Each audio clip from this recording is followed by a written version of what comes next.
Sobrevieram os sacerdotes, o capitão do templo, os saduceus, doendo-se muito de que ensinassem o povo e anunciassem em Jesus a ressurreição dos mortos.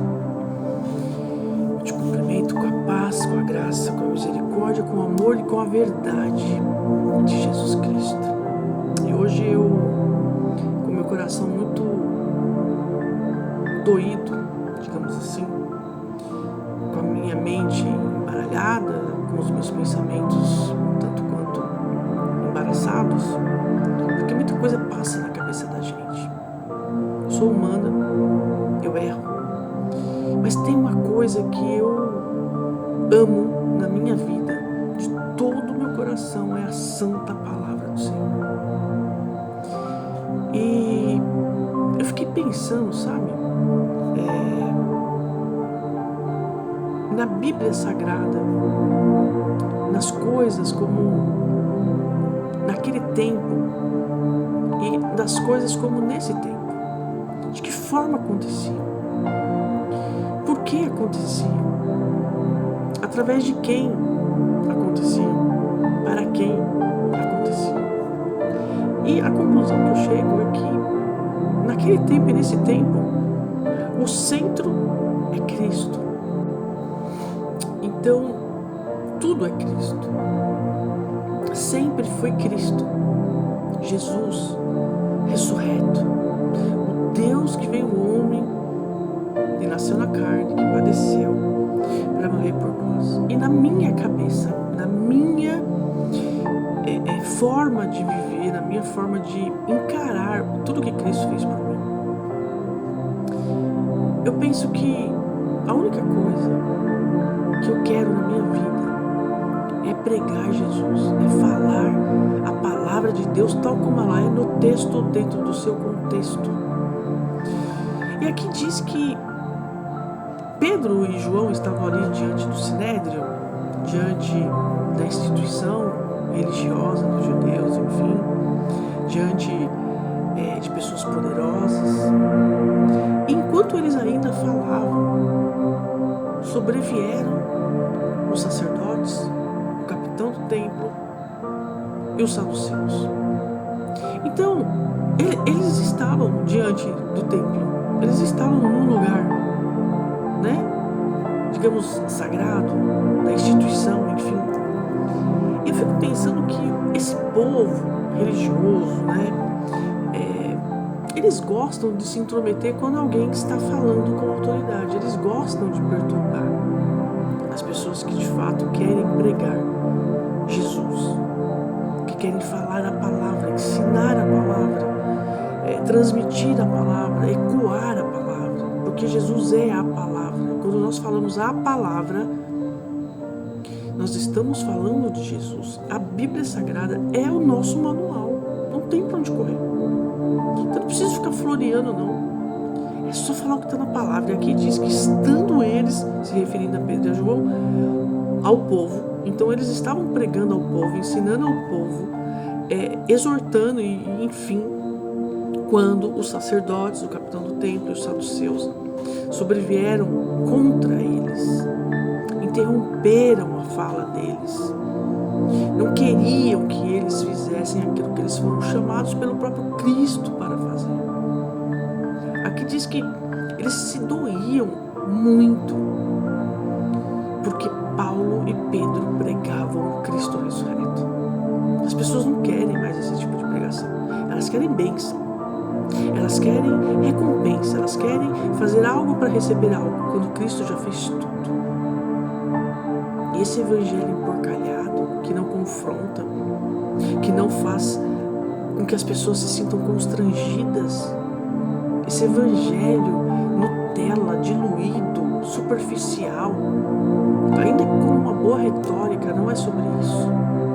Mas tem que ter autoridade dos céus, tem que ter a unção do Senhor, tem que ter a qualificação, a habilitação do reino de Deus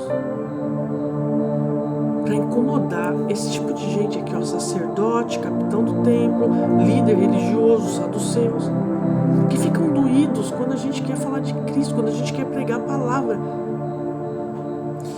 E aqui diz que eles não gostavam, eles não gostaram, eles não aceitaram, eles interromperam os pregadores daquela época. Estão fazendo isso ainda nos dias de hoje. Estão dando voz para quem dilui o Evangelho, estão dando voz, estão dando lugar de fala para as pessoas que não têm compromisso com almas, com arrependimento, com cruz, com renúncia, não querem falar de pecado, porque isso é chato, falar de pecado é chato. Né? Falar de pecado é muito chato.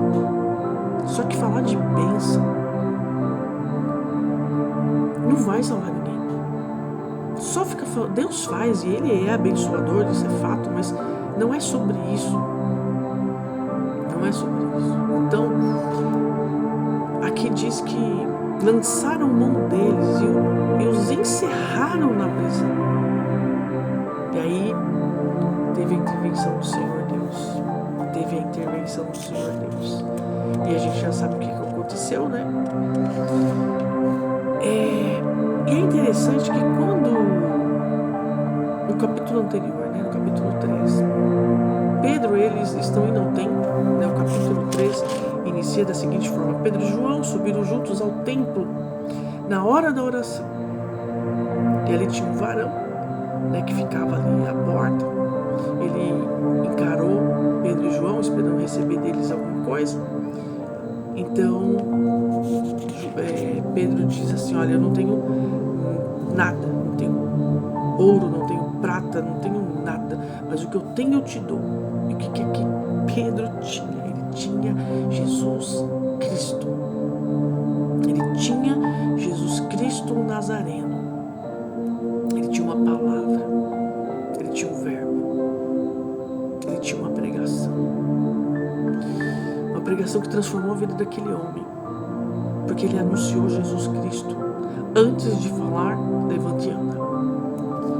E aqui deu a mão ao homem, o ajudou a levantar, eles entraram ali e o homem adorou a Deus. Só que aí depois eles começaram a pregação.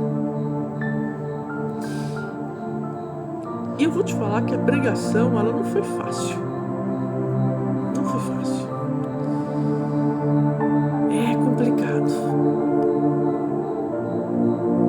Mas vós negastes o santo e o justo e pediste que se vos desse um homem homicida. Nesse versículo 14 do capítulo 3 de Atos dos Apóstolos, Pedro está se referindo a Barrabás. Ele está dizendo assim: olha, vocês que estão querendo impedir a nossa pregação, na verdade, são aqueles que mataram Cristo e que gritavam: crucifica-o, e pediram um homicida, que no caso era o Barrabás. Então, assim, o que de fato nós entendemos por pregação? O que de fato nós entendemos por exposição das escrituras bíblicas? O que de fato nós entendemos o que é a religião? O que de fato nós estamos entendendo sobre santidade? O que de fato nós estamos entendendo sobre bênção? Porque a maior bênção Jesus fez naquela cruz. O que de fato nós estamos compreendendo sobre o sacrifício de Cristo? O que de fato nós estamos vivendo com relação ao Evangelho? O que de fato nós entendemos sobre o cristianismo? O que de fato nós entendemos sobre serviço? O que de fato nós entendemos sobre amor ao próximo? O que de fato nós entendemos sobre Cristo é o dono da noiva, o dono da igreja? O que de fato nós entendemos sobre dons e talentos espirituais? O que de fato nós entendemos de comunhão e unidade? O que de fato nós entendemos sobre o corpo de Cristo? O que de fato nós entendemos sobre um Deus que virá com juízo? O que de fato nós entendemos sobre